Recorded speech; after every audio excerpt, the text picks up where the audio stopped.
Hello everyone, this is Michael Wolfe for WatchReport.com, and today we are going to take a look at a watch brand that a lot of people may not be aware of, but they are producing some pretty nice looking sport watch, dive watch type pieces, and this one is called the Hull Automatic.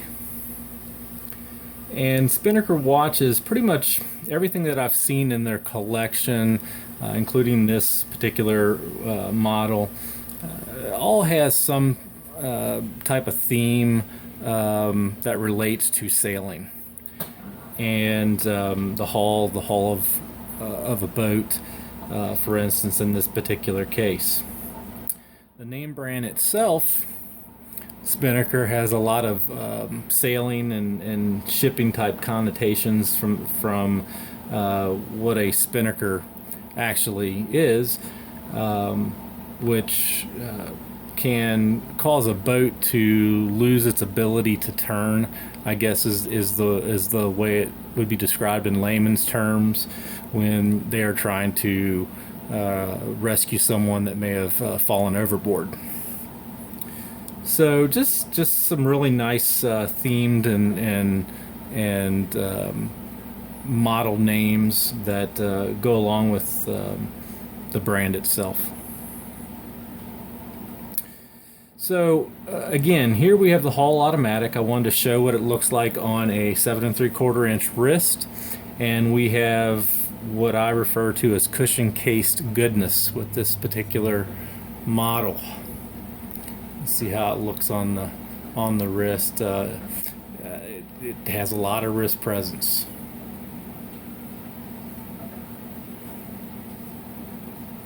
And as you can see, it is an automatic, so we'll get into those details here shortly as you see the second hand sweep fairly smoothly around the dial. So let's get it off the wrist and start taking a look at the watch itself.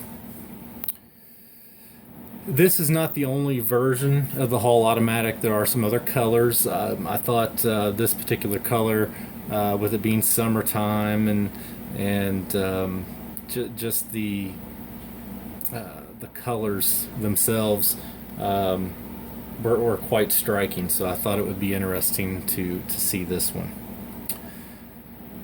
We have a 42 millimeter case. It's about 45 millimeters with the crown, and as I mentioned earlier, it is a cushion cased watch.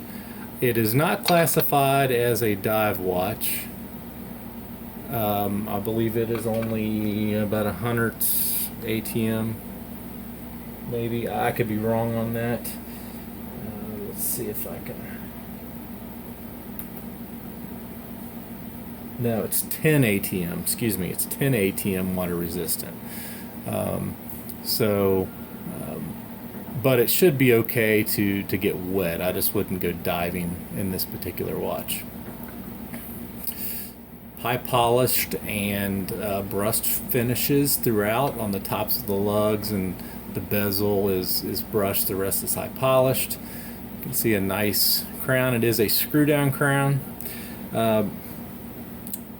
The crown is a little temperamental on this particular example. So if this is something that interests you when you would get yours, just be very careful with the crown to where you don't cross thread or anything like that. But you can still get it down pretty easily. It's not the smoothest crown I've ever seen, but it's also not the worst in that regard. We have a mineral crystal, which at the price point, I believe this retails for right around 500 USD. That's a little concerning. You would think you would start to get sapphire crystals for watches in that price category. It is a large mineral crystal at I think 35, a little over 35 millimeters. So large dial opening. And below the dial you have I'm going to say that it's white. I think I've seen some people say that it's silver, but I think with up against the strap and then the numerals behind the upper part of the dial, then it just looks more white. It is a sandwich dial, so that being the white portion of the dial is laid on top of a blue portion that is underneath. And very limited branding. As you can see, the Spinnaker name and that it's an automatic, and then you've got a sail above the 6, so it's nothing. It's not cramped. It's not cluttered in any way, shape, or form. Nice sized date window between the 4 and the 5. The hands do have some fairly decent, I believe, C1 Superluminova. I think that the numerals behind on the sandwich part of the dial, I do believe they have some lume properties to them, but I wasn't able to capture an image. But I did notice that in real dark conditions, after your eyes adjust to the darkness, you can start to pick up on that blue color from the numerals and the markers. We have a display case back, and it does have, that is not a sticker, that is a sale logo etched or applied underneath the crystal in black. It is a Seiko NH35 automatic movement, so it does have a quality automatic movement in it for this price point. Screw down case back, and then we have 22 millimeter lugs, and this is a 22 millimeter all the way through to the tail of the strap. It is a white strap with a blue stripe that corresponds with the dial. Now I think for those that really enjoy isofrane dive straps and stuff like that, a nice blue isofrane, or maybe because of the orange accents with the font on the dial and so forth, may look well as an option. Okay, we have two keepers. Both are floating, obviously. The silicone strap, and then a nice sign buckle.